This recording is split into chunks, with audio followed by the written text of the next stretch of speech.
Nang hindi maaaring sumunod sa mga patakaran ko, ay pwede nang umalis. Uy, gusto kayo ba?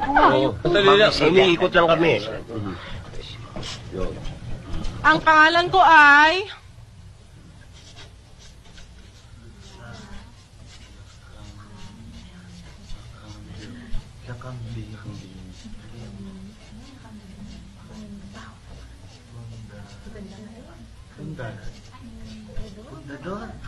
Lakambini Fundador. Wow, pare. Hard drinks beauty pala yan eh. Sino ang nagsabi ng salawikain na ang hindi marunong magmahal sa sariling wika ay daig pa sa bilasang isda? Ma'am? Uy, dali-dali naman yan eh. Si Berta nagtitinda ng isda sa palengke. Anong pangalan mo? Jose Rizal.